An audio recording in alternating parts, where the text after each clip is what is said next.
तर हॅलो भावानो, मी तुमचा लाडका ब्लॉगर उद्या. तर तुम्हाला तर माहिती आहे आपण पुण्याचा माल भरलेला. मग काय रात्री खाली करायच्या पॉईंट आलतो बघा. मग काय अंघोळ वगैरे केलो आणि आलो बघा नाश्ता करायला. मग काय भावाला सांगितली ऑर्डर पावभाजी आण म्हटलं स्पेशल. नाश्ता वगैरे केला आणि आपली निम्मी गाडी खाली झाली बघा. ओके मध्ये आपल्याला गाडी आता दुसरीकडे लावायची होती. मग दुसऱ्या पॉईंटला लावली बघा गाडी खाली करायला.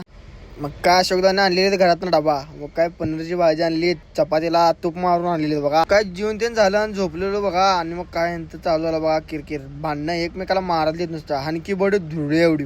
मग काय तोपर्यंत आपली गाडी पण खाली झाली बघा. मग काय भाडी घ्यायला थांबलेलो.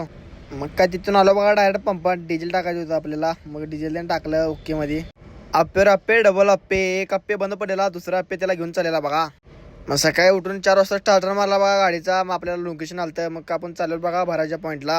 मग का भराच्या पॉईंटला आलतो बघा 5 वाजता. मग का आणि परत झोपून टाकलेलो. मग का उठलो बघा 8 वाजता. मग आता म्हटलं पळ्यातली घाण त्याने काढून घ्यायला लागत्या म्हटलं. आता 2 दिवस झाले काढली नाही. मग काय गाडी तिने आवरलो बघा ओके मध्ये. मग आता म्हटलं चला म्हटलं नाश्ता करून येऊया म्हटलं. मग का पार्टीवालाचा फोन आला बघा. या म्हटली गाडी भरायला हवा.